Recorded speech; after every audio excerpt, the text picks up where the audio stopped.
Okay, so we have another section to add to the real estate model. So for the second unit, as I have it scheduled, we're going to be building a 3-statement model. And so I thought to get us familiar with building that, we might as well build one out for a forecast period, which we've already done the work for in the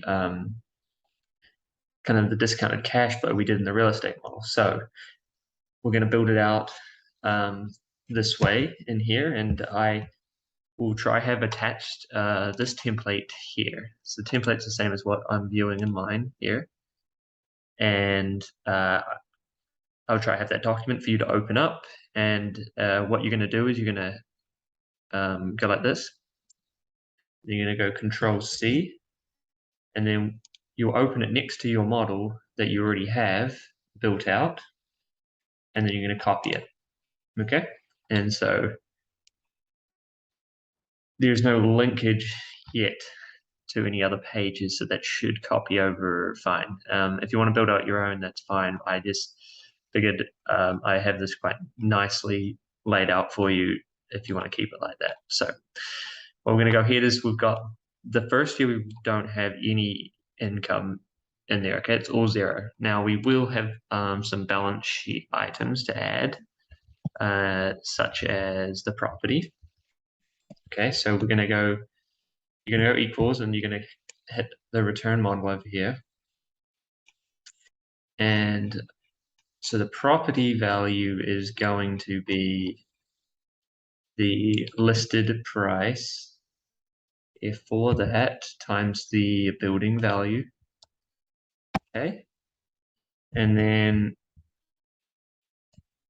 for the land, again, and then it's just going to be the 20%. Okay. So that's easy. And what we're going to do is copy those across.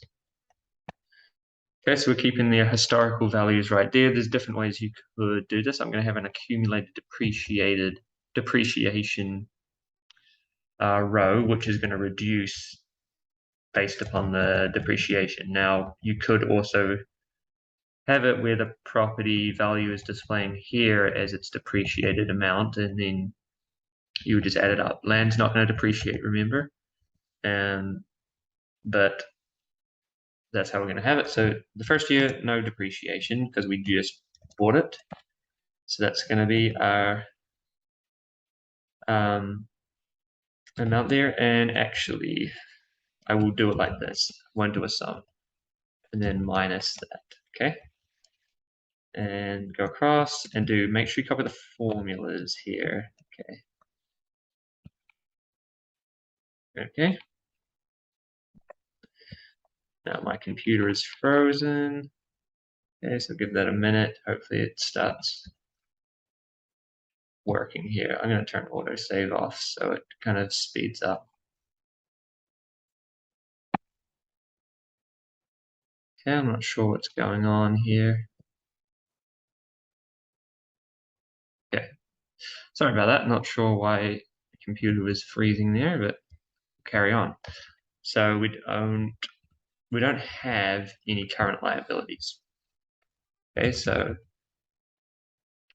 I'm trying to build this model as easy as possible. You could have current portion of long-term debt in here, but we're not going to do that. We're just going to assume all the debt's paid in the it's going to reflect in the liability section of the reduction in debt. Okay, so it's going to equal there. Formulas. Okay, now our mortgage. Okay, we have that from the return model. We have our debt. Okay, plug that in. And we are not going to copy that across because that's going to change. So total is that plus total current liabilities, and you can copy that formula across now. So formulas, remember it's Alt-ES to get that, okay? Equity, that's how much we're going to put in the equity that we put in. So we have that here. There we go. Retained earnings is going to equal net income, which is 0, plus the last periods. Okay, so copy that across and that'll update for us when we start carrying on. And so okay, so I put this line on the wrong area here. So let's copy that down one. Apologize for that. So you're probably going to have to do that on your model as well. Actually, I'll update that before I post this. Okay, so it's going to be, okay, total equity is going to equal the sum of these two. Okay, let's copy that across. And so total liabilities and equity is going to equal that plus that. Okay, now the thing about the balance sheet, and by the way, our cash will be 0. So I forgot to do that. I skipped that part. It's going to equal that. Okay. Yes, and net fixed. Okay, that's another item I did not add on here. It's going to be a total asset column. Well, I was forgetting something. So it's going to be the net fixed asset plus the current assets. Okay. And then under this, we want I want a double top order. I'm going to bold that. Okay. And it's got these lines in here. If you want to know how to do that, so I'll show you quickly how to do that. So off to the side here. So if you go bottom border, you can do it with anything, and then I'm going to highlight this amount. I'm going to go to more borders. I'm going to hit that double counting line there. I'm going to hit white, and I'm going to put that in there so that hits that. So then it puts white lines between there. So now that looks like that. This looks nice. Okay. So we've got our total assets now. So remember, it's a balance sheet, so assets should equal liabilities. So you know this worked when they balance. Okay. So we've got nothing in there yet. And cash flow statement. So net income is up here. Depreciation is the 0 here. Or it's be better at making this depreciation. And we're never going to have any changes in net working capital, so you go ahead and put 0 through all of that. So cash flow from operations will equal the sum of these. Go ahead and copy those over. Okay, so this will be the acquisitions. And it would also be any capital expenditures we make. So if we had to repair anything, we would add that in here. Those are long-term repairs, not maintenance. Maintenance is expensed as it has occurred. So like little minor repairs that would not be included. But if you had to replace the roof, anything that kind of needs to be taken care of for the actual real property would be included in capital expenditures. But so the acquisition, I'm going to go over to the return model, and it's going to equal that. Okay. Now, that's a cost to us, so it's going to be negative. We're not going to have any more. Okay. And we're not going to have any sale here yet. And we're not going to add this selling. But we could add that there. Okay, we'll see how that works out later on. Okay, so we're going to add equals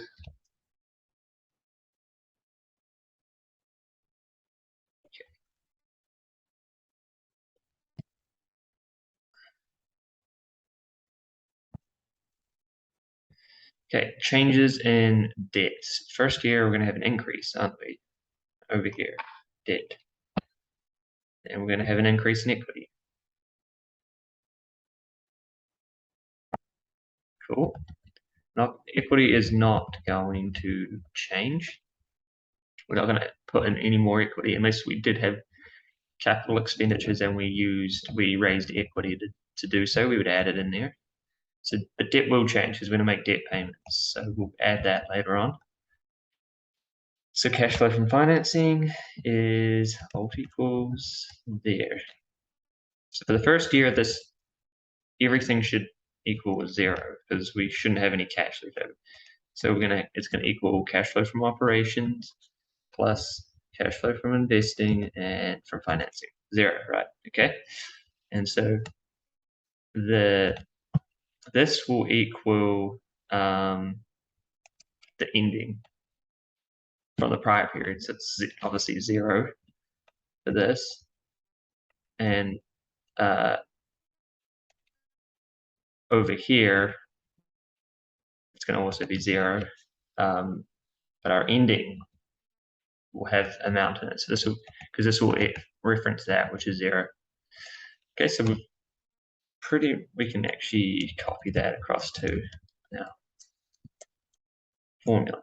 Okay, so everything should update now. We should just be able to go and plug in our numbers and it should work. Now, sometimes I have issues and I have to fix it, but hopefully this goes through and works fine. So for the next year here, we're going to go to revenue.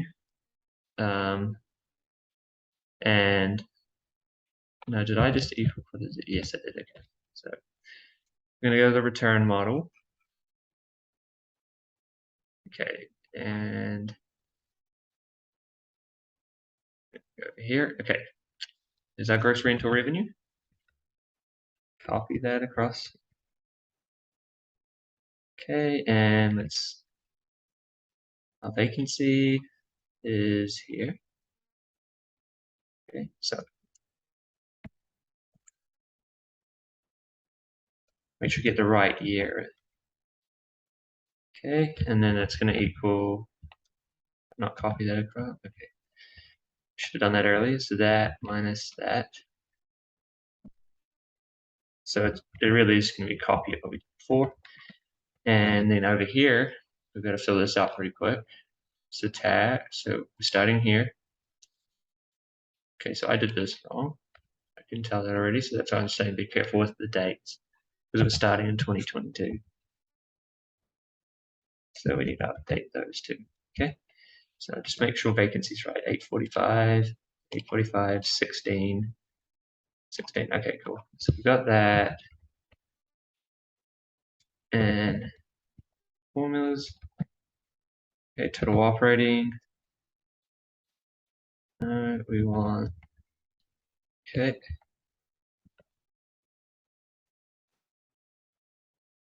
There we go. Then we're going to have that minus that. And that should equal our NOI from before. So let's check that. We're going to have 10, 4, and 18. 10, 4. So I've done something wrong. Something isn't add. Oh, wait. 10, 4, no, never mind. And 18. Okay, yes, so no, we're good. Okay. And depreciation is over down below in our, can reference it anywhere we kind of see it. As long as it's referenced to the right place on there, then we should be good. Okay, and so then our earnings before interest is going to be simply this. Okay, and then we can find the interest on here as well. Okay. Now the earnings before tax, just that. Okay. And then our tax expense is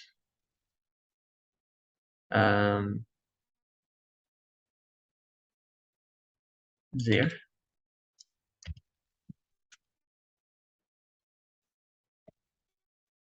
Okay, and then so net income, that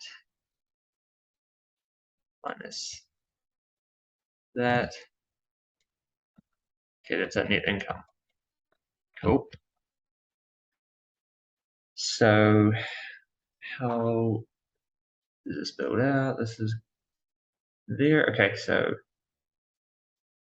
we're gonna have to go to the cash flow statement first. So I forgot to reference these. Yeah, it's updated. And then we're gonna add depreciation back. Go back up to depreciation. Okay, add that in. We've got our cash flow from operations there. And we're gonna have a sale of asset here. Okay. Go down to there. Okay. And then we're going to have changes of debt here is going to equal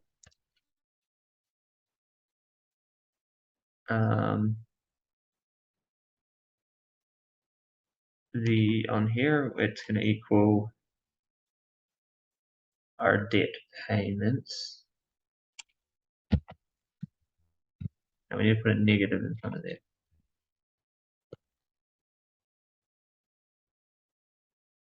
Okay. Okay, and then here's going to be a bit different. We're going to have we're going to be paying off. So we pay off what's remaining on the debt. That's weird that these ones are different color. And minus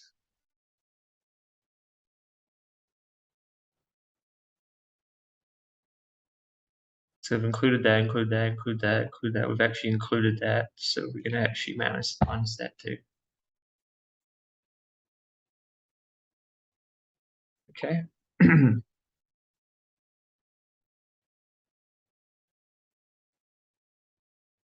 Okay. And then we're also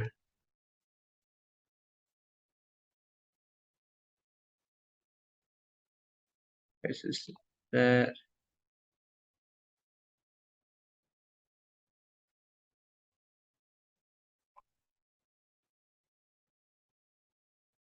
Yeah, pay that.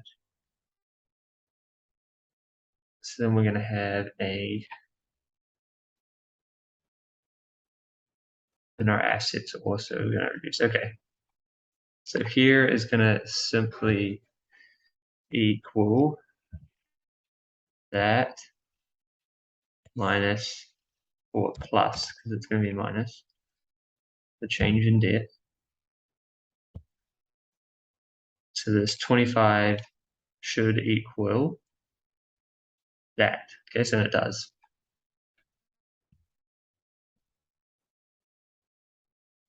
Okay, so we're going to have no debt at the end.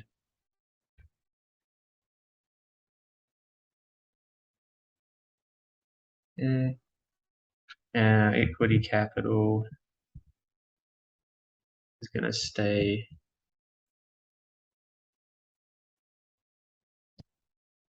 same.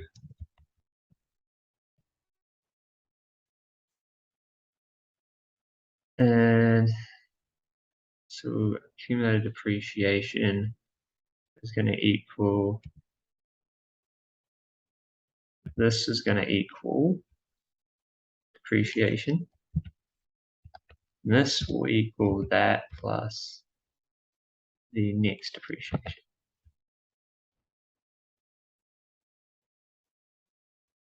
Okay.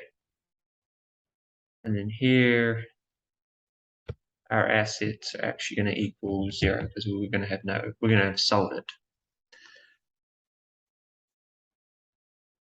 Sorry, this, and then the cash, is going to equal the ending cash balance.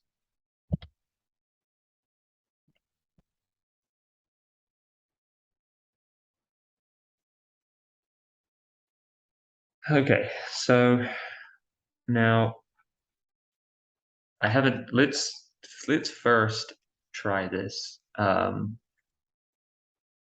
Assuming that we haven't sold it, so we just got a normal kind of balance sheet, for example. Okay, let me show you how this works.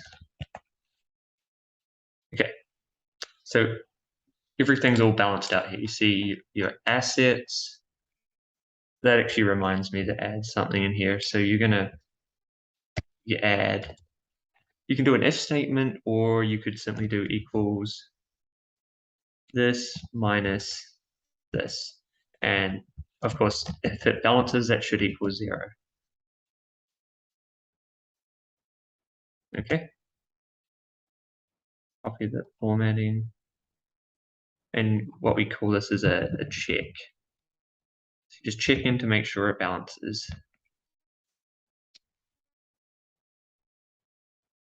Okay.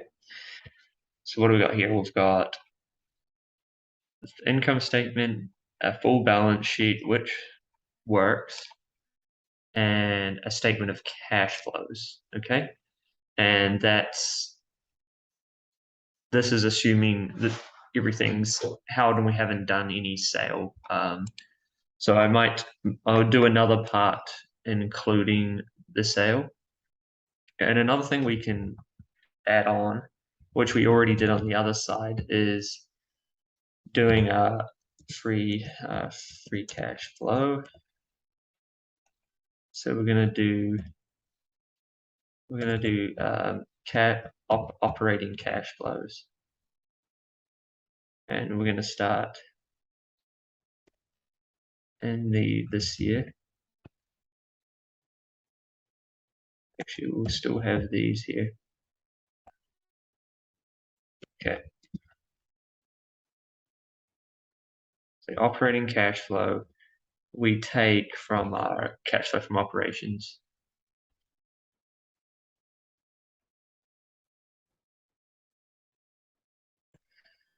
Okay, so, and then we're gonna have, so in a business valuation, you'd have plus slash minus, this isn't working. Well, we already did the changes in net working capital, sorry. So this will be capital expenditures, and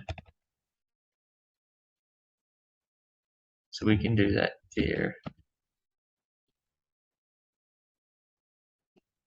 So we have no capital expenditures, and then we have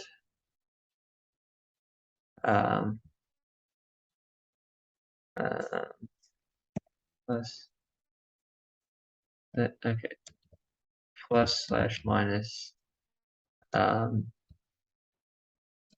debt. So it's going to equal changes in debt.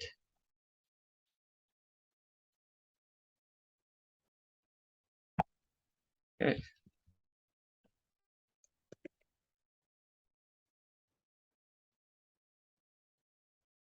All right. Let's copy that formatting. So we're doing cash flow to equity here. Okay. So then we do free cash flow. It's going to equal that plus that. That plus that plus that. So in 31,900 is what we put in our equity, so that works out right. Okay.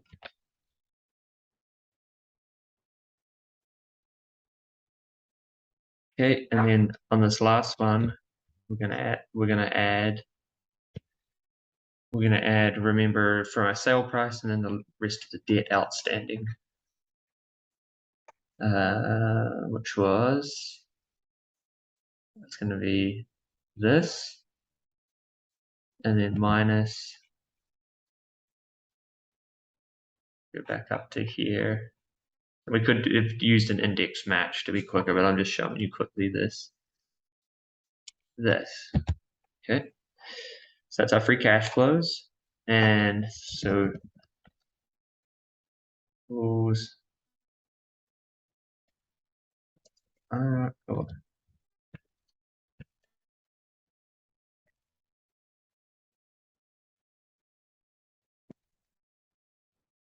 okay. The 59.7% internal rate of return. Back over here, we have 59.7 rate of return. Okay, so using the three statement model, we were able to use our operating cash flows to get to the same result. So when we do a business three statement model, we're going to do the forecast as well, and then we're going to build it off of the cash flows as such as we just did there. So I'm just showing you that it equals the same thing when we do it later. Okay, so I hope that made sense. And well, actually, we could go ahead and add in the sales proceeds model, but no, we're always going to have it. We're going to have a discrepancy when we have a sale because we're going to have a cash inflow. So yeah, we can't really have a balancing balance sheet for that example. Okay, so yes, I'll end that there. Thank you.